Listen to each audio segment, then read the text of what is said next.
విగ్రహారాధన చేయవచ్చా చేయకూడదా అనే ఈ విషయం గురించి. అయితే బైబిల్లో నిర్గమాకాండం 20లో చెప్తున్న మాటలు ఏంటంటే, మోషే ధర్మశాస్త్రం అంటే ధర్మంగా నడవడానికి కోసం, అంటే దేవుని రీతిలో, దేవుని ఒక శాస్త్రం, దేవుని వాక్యం, దేవుడు చెప్పినది మాటలన్నీ నెరవేర్చుటే ధర్మశాస్త్రం. యేసు ప్రభువు కూడాను కొన్ని దగ్గర ఈ ధర్మశాస్త్రాన్ని కొట్టివేయడానికి నేను రాలేదు, వీటిని అనుసరించి నడవడానికే అన్నాడు. అంటే యేసు ప్రభువు చెప్పింది పాత నిబంధన కాలంలో యేసు ప్రభువు వచ్చి 2026 సంవత్సరాలు. అయితే యేసు ప్రభువు అంతకుముందు లేడా? ఉన్నాడు. అబ్రహం టైం ఇప్పుడు ఉన్నాను అన్నాడు, ఎప్పుడు ఉన్నాడు అన్నాడు. అసలు దేవుడు యెహోవా మొదట్లో మోసే గారికి ఏం చెప్పాడు? వాళ్ళ మామ మందం మేపుతున్నప్పుడు, సిపారాన్ని పెళ్లి చేసుకున్న టైం అప్పుడు ఏం చెప్పాడంటే, నేను ఉన్నవాడును అనువాడును అని చెప్పాడు. ఇది ప్రజలకు వెళ్ళి చెప్పు అన్నాడు ఐగుప్తు జనాన్ని. అంతే. ఇక్కడ ఏంటంటే ఎప్పుడూ దేవుడు ఉన్నవాడు. అయితే నిర్గమాకాండం 20లో ఏం చెప్పాడు? విగ్రహారాధన గురించి అయితే ఈ పక్కన పెడదాం. అయితే ఇక్కడ విషయం ఏంటంటే, నీళ్ళ కింద కానీ భూమి కింద కానీ దేని రూపమును మీరు సాగలో పడవకూడదు అని మోసేకి చెప్పి ధర్మశాస్త్రంలో ఉంది. అందుకే క్రైస్తవుడు ధర్మశాస్త్రం అంటే బైబిలే. బైబిల్లో మీరు ప్రతి ఒక్క క్రైస్తవుడు విగ్రహారాధన చేయకూడదు అని ఖచ్చితంగా చెప్పేస్తాడు. మరి బైబిలే కాదు, ఖురాన్లోకి వెళ్తే ఖురాన్ కూడా అల్లా అంటే పూజకు తగినవాడు అని ఉంటుంది. ఉన్నవాడు అనువాడు మరణం లేనివాడు అల్లా.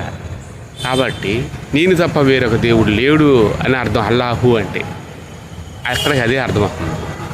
తర్వాత యేసు ప్రభువు కూడాను నీ తండ్రి నుంచి నాకు కనపరచు, నువ్వు ఎక్కడి నుంచి వచ్చి ఏ దేవుడు సంబంధించింది, నా తండ్రి పరిశుద్ధుడు గొప్పవాడు, నన్ను చూస్తే నా తండ్రిని చూసినట్టు కాదా అన్నాడు. ఎందుకంటే యేసు ప్రభు పరిశుద్ధంగా జీవించాడు, సున్నతి తీసుకున్నాడు ముస్లిమ్స్లాగే. తర్వాత నీతి యావత్తు ఇలాగే కమ్మని బాప్తిసం కూడా తీసుకోడు, కొత్త రూల్ మార్చాడు. అందుకే కొత్త నిబంధన అంటే కొత్త పద్ధతి. బైబిల్లో ఒక భాగం కొత్త నిబంధన అని ఉంటుంది. అది చిన్నది, బ్లూ బైబుల్ చాలామందికి ఇస్తారు. ఇది కొత్త బోధ. ఎందుకంటే కఠినమైన తీర్పుని తీర్చారు. అప్పుడు పరిశుద్ధంగా లేకపోయినా, సున్నతి తీసుకోకపోయినా, ఇవన్నీ లేకపోతే మనిషికి మరణ శిక్ష కూడా ఉండేది. స్నానం చేయకుండా, పరిశుద్ధత లేకుండా, ఏమి లేకుండా దేవుని గర్భగుడిలోకి వెళ్తే చనిపోయేవారు కూడా అప్పుడులో. ఇప్పుడు ప్రతి ఒక్కరు బోధిస్తారు. ఎందుకంటే దేవాలయపు ఒక తెరని మనుషులకును దేవాలయపు గర్భగుడి ఉన్న తెరని తీసివేశాడు, ఆ ఆజ్ఞని తీసివేశాడు, సులభం చేశాడు దేవుడు. లేదంటే అప్పుడు యాజకులే లోనికి వెళ్ళేవారు, వాళ్ళు నడడానికి ఒక బ్లాక్ బెల్ట్ కట్టి వైట్ బట్టలు వేసి పంపించేవాళ్ళు, ఒక గంట కట్టేవాళ్ళు. వాళ్ళు ఏదైనా పాపం చేస్తే చనిపోయేవాళ్ళు, వెంటనే శవాన్ని బయటికి లాగేసేవాళ్ళు. లేదంటే అందులోకి ఎవరు వెళ్తే అందరూ చనిపోతారు. ఎందుకంటే పరిశుద్ధత లేకపోవడం వల్ల. మరి ముస్లిమ్స్లో కూడాను చాలా పరిశుద్ధంగా ఉంటారు. అంత పరిశుద్ధంగా ఉంటేనే సున్నతి కూడా చేయించుకోవాలి, చాలా పరిశుద్ధంగా ఉండాలి. ఎందుకంటే అది పాత నిబంధన.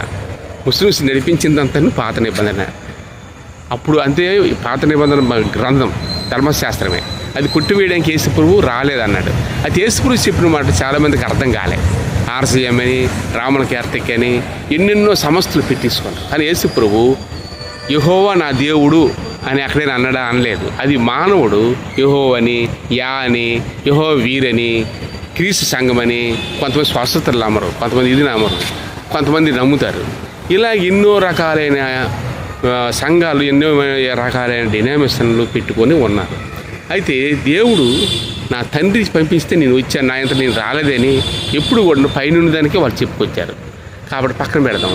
ఇక్కడ ఏంటంటే యేసు ప్రభువు చెప్తుంది ఏంటంటే, విగ్రహారాధన, దేవుడు ఆత్మ కనుక మీరు ఆత్మతోనూ సత్యంతోనూ ఆరాధించేయండి అని చెప్పాడు. విగ్రహాలకి జోలికి పోవద్దన్నాడు. ఎందుకంటే ఆదిలో దేవుడు మానవుని నిర్మించి నాసికాంతరం జీవాత్మ రూపాన్ని, ఆత్మకు రూపం ఉందా లేదు. మరి దేనికి రూపం ఉంది? సాతానుగడు భూమి మీద తోయబడినప్పుడు రూపాన్ని ధరించుకున్నాడు.